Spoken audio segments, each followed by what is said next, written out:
if Hollywood or a movie director was about to make a movie or a series of movies about Geralt and this saga, and they ask for your help, will you be part of the project? It's a matter of money.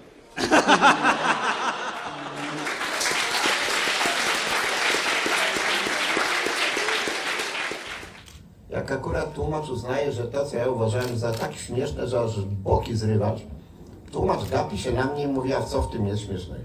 No i teraz tłumacz mu, co w tym jest śmiesznego. No co w tym jest śmiesznego? No to zupełnie przypomina mi taką historyjkę, kiedy byłem jeszcze biznesmenem, byłem w Tokio na targach, gdzie w spółce naszej Agropol pracował Japończyk, nazywał się Nakamura.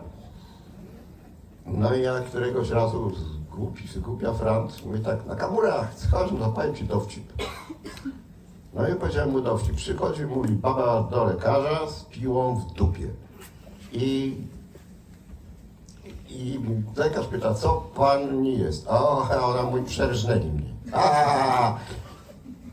Nakamura patrzy na mnie długo, potem mówi tak, Andrzej-san, ja słyszałem, że u was w Polsce nie jest dobrze ze służbą zdrowia. Ale twój stosunek do kobiet pozostawia naprawdę wiele do życzenia. No tak, żeśmy sobie poopadali do wsiwy. Jedziemy dalej.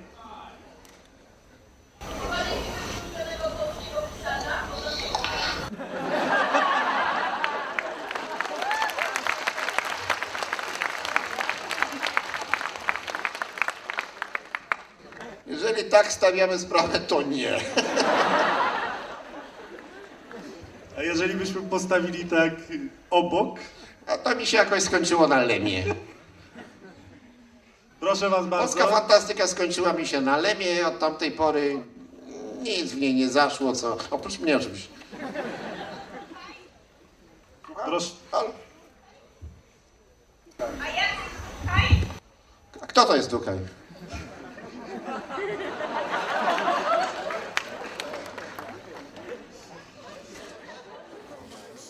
A mogę opowiedzieć anegdotę o Tobie i Łukianience? No to ich jest wiele chyba.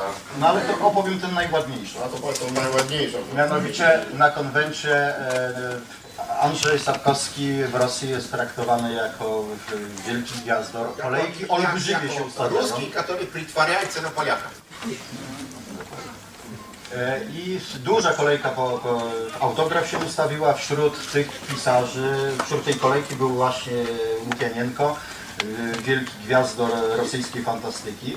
Z tym, że Łukianienko stał w kolejce w innym celu, mianowicie chciał przedstawić, bo jeszcze się chyba wtedy nie poznaliście, to było takie wasze pierwsze spotkanie, chciał pokazać swoje książki, zaprezentować, dać do przeczytania. To było na Roskonie. No. A Andrzej po prostu podpisywał, dostał książkę Łukianienki, podpisał się Andrzej Sapkowski. Oczywiście wszyscy to zauważyli i było to mocno komentowane później na konwencie. Lecie, tak szybko cyrylicy nie czytam. Łatki wszystkie są paskudne.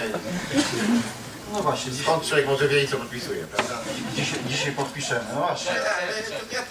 Ja robiłem takie żarty, ja muszę całkiem rozmyślnie, zwłaszcza jak mnie ktoś pytał, pan napisze byle co. Ja zawsze pisałem G.R.R. Tolkien. Pronuncia corretta dei nomi dei personaggi e soprattutto, la vorrei sapere davvero anch'io, e quindi come si dicono i nomi dei personaggi, come si pronunciano correttamente. Okay. They'd like Ciri, Siri, Geralt, right Geralt. pronunciation of the main Geralt. characters. That's a problem, you know. The problem which I had to solve just recently. Because they made an audiobook in Poland. so I have to instruct them how to pronounce Great. some names. Of course, they made so many mistakes, not mistakes maybe, they will not consider my ideas simply.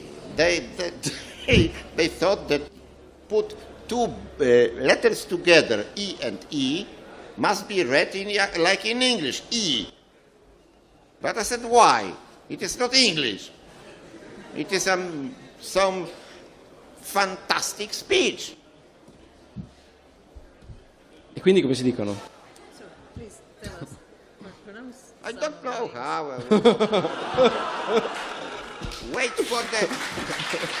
Wait for the Italian audiobook. Prego, dal pubblico, vai.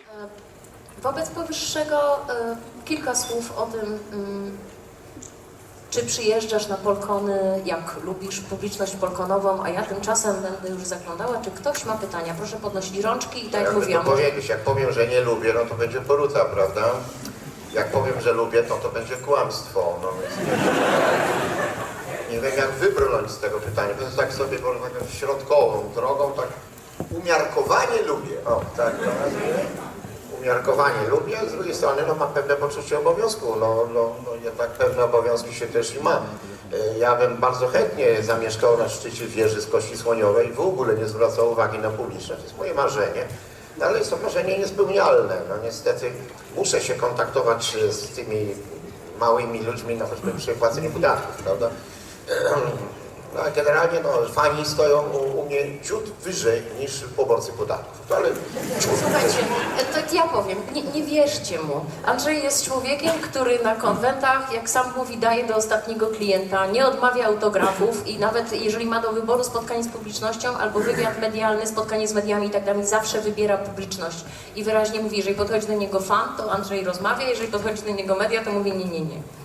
Więc to oczywiście... No, fan na coś zasługuje. To jest w końcu ktoś te książki kupuje, a ja z tego żyję. Sprawa jest prosta. No, może nie tak dobrze jak wydawnictwo, bo ja biorę mniej więcej 10% od sprzedaży hurtowej, a wydawnictwo bierze 80%. No ale ktoś musi z czegoś żyć. No. Ile papier kosztuje? Straszne rzeczy.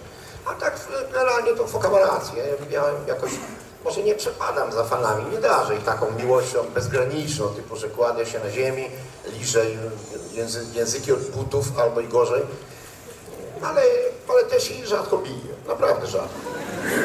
A jeśli już przyszliśmy na książki, to czy z którejś z napisanych przez siebie książek, a może z opowiadań jest Pan tak naprawdę do końca zadowolony, a może z żadnej nie jest Pan zadowolony? To znaczy pytanie takie, z tych 6 brzydkich córek, która jest według Pana najładniejsza, którą Pan najbardziej lubi? Marysię, tak? Nie? Gust nie podlega dyskusji, co prawda, ale... Oczywiście nie podlega dyskusji, bo implikowałoby to fakt, że jakąkolwiek z moich książek, czy z innych elementów mojej twórczości oddałem wydawcy, nie będąc absolutnie i do końca przekonany, że jest arcydzieło. A tak jest fakt. Nigdy w życiu nie oddałbym mojemu wydawcy rzeczy, co do której nie byłbym absolutnie i do końca przekonany, że jest to arcydzieło. Co więcej, za każdym razem tak właśnie było. A jak współpraca z redaktorami?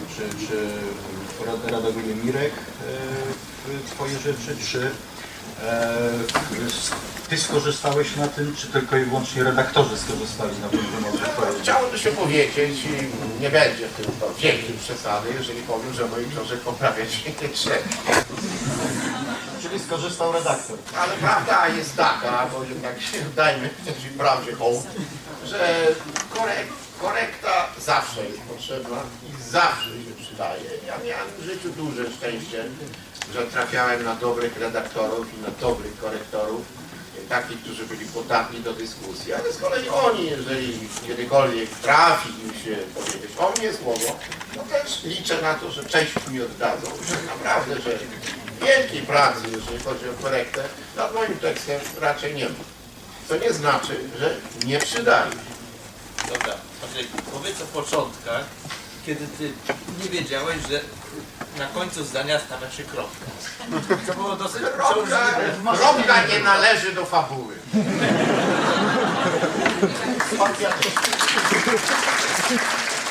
Jest moje pytanie tylko mojej 8-letniej córki. Trochę się wstydziła zadać to pytanie. Chciałem spytać w jej imieniu, czemu pan się zdecydował na pisanie książek? Co pana skłoniło do tego? No dobrze, nie lubiłem na 8 do roboty chodzić.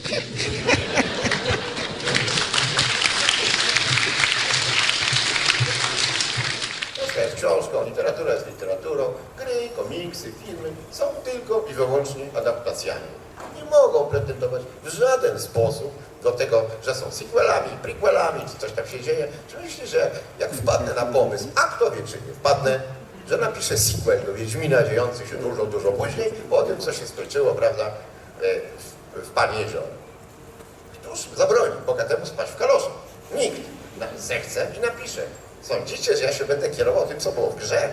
A cóż mnie to może obchodzić? Szczególnie, że nie wiesz, co było w grze. Szczególnie nie. Ale mogę kogoś zapytać, prawda? Uczonego w piśmie. Znam parę osób, które w tę grę grało, ale niewiele takich osób znam. No, obracam się raczej wśród ludzi inteligentnych.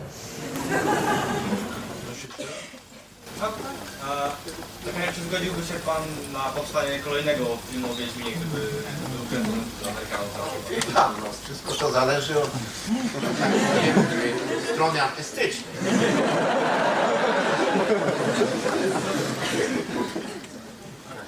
Jeśli oferta artystycznie będzie ciekawa, ale musi w tym być naprawdę dużo artystów. Krążą to rozmaite po mieście plotki, prawda, co i od kogo ukradłem. Niniejsze mnie dementuje.